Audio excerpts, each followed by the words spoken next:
I want to assure you both that we come not to trash the FBI, but to rescue the FBI from political capture. It's clear to me that the Justice Department and the FBI are suffering from a political infection. Dozens and dozens of whistleblowers, FBI agents coming to us, talking about what's going on, the political nature at the Justice Department. Serious questions regarding instances of unequal application of justice and violation of January 6 defendants' due process rights remain unanswered. They've proven that they will weaponize the government not just against the other party, but against anyone who refuses to bend to the will and whim of one Donald Trump. Oh, heavens. That is just a sampling of what we saw at the first GOP-led hearing on the so-called weaponization of government committee. It turned into an airing of partisan grievances, and it avoided what Americans voted for, what they want for, our government to govern. Well, our Friday nightcap is here to discuss it all. My dear friend Joy Reid, host of MSNBC's The Readout. Janelle Ross joins us, senior correspondent for Time Magazine. Peter Spiegel, U.S. managing editor for the Financial Times. And former U.S. Attorney Joyce Vance, current chicken mother. Joy, I turn to you first. I don't even have a question. I just want to play more of this content because it's so mind-blowing. Watch this. Isn't it true that leading up to the 2020 election, Twitter had weekly meetings with not just the FBI, with DOJ, with DHS, with DNI, to conduct this unconstitutional censorship by surrogate? We know that because the Twitter files, correct? Correct. Have you ever worked for Twitter? No. Do you have any formal relationship with the company? No, I just have an account. Do you have any specific or special or unique knowledge about the inner workings of Twitter? Nothing beyond the Twitter files and what I read in the media. So essentially, your responses to the questions here today were your own opinion and pure conjecture. So if my 16-year-old son were available on that day, he's got this. This man doesn't even work at Twitter. Given that, how seriously can we take this? No, I mean, the thing about it is, the question I would have loved to ask is, at the time leading into the 2020 election, who was the president of the United States? That would be my only question if I was on that day. Because if you're saying that there was a violation of the First Amendment rights of conservatives because the government, the federal government, was pressuring Twitter, the federal government was in the hands of Donald Trump. Peter, we might laugh at the absurdity of this, but for millions of Americans following right-wing media, this is their news. Yeah, right-wing media, but I want to get back to the point that you made originally at on your opening comments, was they're not doing what they were elected to do. And I was down in Washington a couple of weeks ago, made the rounds of the White House, and there's a little bit of yes, this is what the Financial Times does. There was a licking of the chops, for lack of a better word. They kind of are happy that the Republicans are going to go in Congress, on national television, and talk about nonsense, because they think that plays like crazy in these Atlanta suburbs, Phoenix suburbs, Philadelphia suburbs, the places they think they can win. If the Republicans want to play crazy, they're happy for them to play crazy. Tulsi Gabbard, also an expert witness. Let's talk about, former congressperson, now fill-in host at Fox News, upcoming author who plans to write about leaving the super woke Democratic Party. How long can Tulsi and others make this argument when millions of Americans watched President Joe Biden give the most meat and potatoes, practical, down-the-middle State of the Union address we have seen in years? Clearly, there is some level of belief inside the Republican Party that they can continue to win on pure guttural instinct, if they can appeal to people's guttural fears or whatever other emotions that they can stir.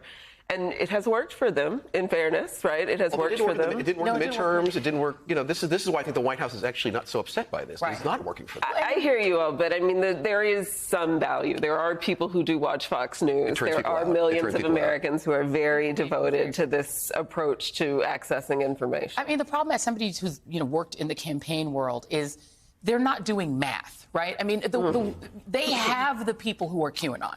The QAnons are with them, right? The people who believe that, Elon Musk is a demigod who should be worshipped every morning on our knees.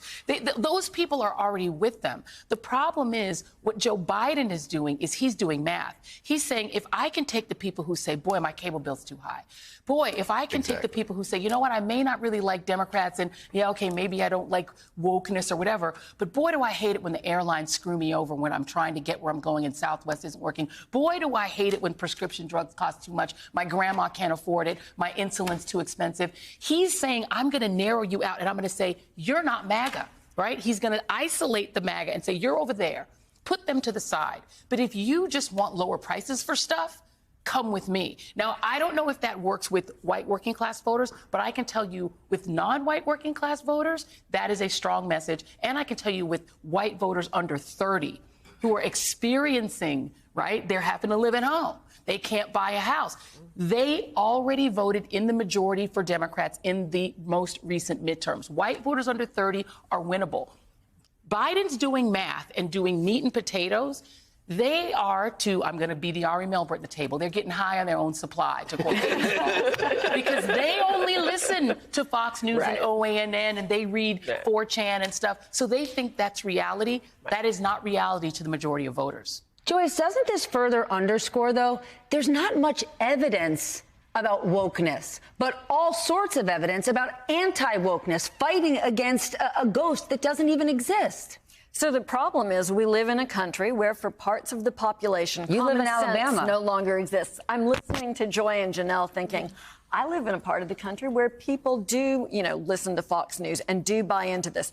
And so the question for Joe Biden when it comes to doing the math and trying to win back some of those folks is, can he appeal to their common sense?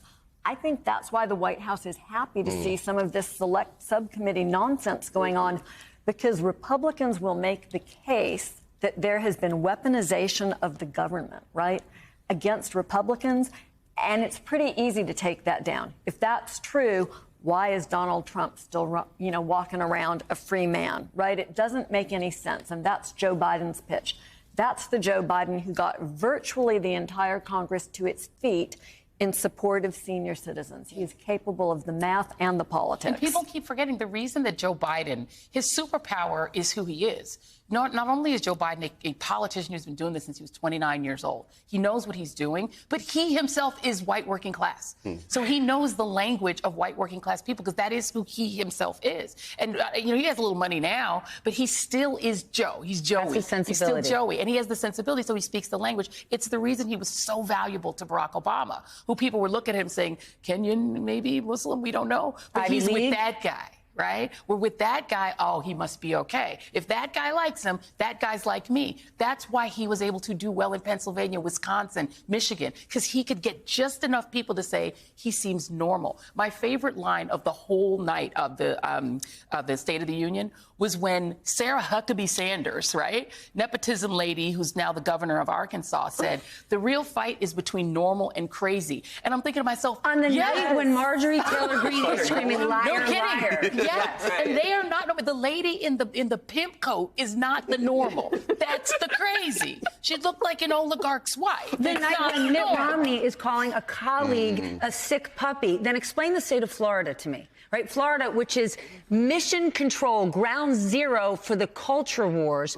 Is Florida a preview of what we're going to get on a national basis, or has it gone so far off the reservation? I want to draw a distinction here between crazy and crazy like a fox, because I think Florida is really interesting, because I agree 100% with what Joy is saying, that the meat and potatoes issues are what people are caring about. But I think DeSantis, like Glenn Youngkin before him, has found an issue on education where actually your suburban parent is actually getting kind of annoyed about what's going on there or worried about what's going on in their kids' schools. And this does get confused. When it comes to of education, there are a lot of parents who are mad about learning loss. Yes. And that gets sort of mixed in there with a bunch of other cultural issues in school. But I think that Glenn Youngkin was very successful in Virginia because there was something going on in the suburbs among parents where they're saying, I'm sending my kids to a public school, and boy, I'm not sure I have any say in what they're learning.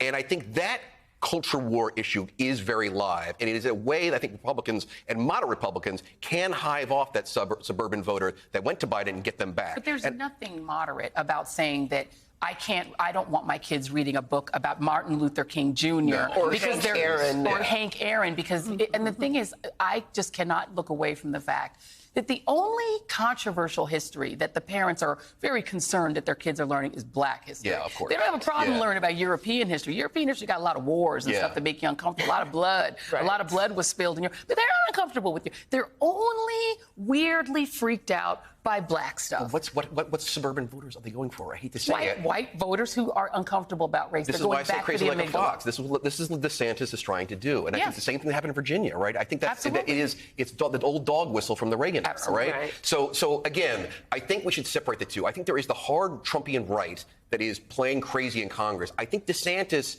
is, again, the crazy like a fox thing. I think I think the I don't want to say moderate, but the more rational crazies, I guess, for lack of a better word, are playing this education issue because they do see it as a way to get this sort of dog whistle white suburban voter on their side. And I think and think about it, it's not just the AP African American history. It goes back to Don't Say Gay, right? That also is an education issue. He's really hammering on these education issues in Florida. And I think we're going to see it up until he announces for president, because this is how he gets a national stage and how he's going to run in 2024. It's also a gift to rich Republicans, rich New Yorkers now living down there. You have people who claim that education and making sure that their children are learning things that they find useful is their primary motivator. And what they are actually doing is advocating for removing the very things that are going to help them be a more functional, productive part of American society as adults. Absolutely. And it's playing to the fear of change. He's being very focused to say anything LGBTQ, dangerous, don't teach that.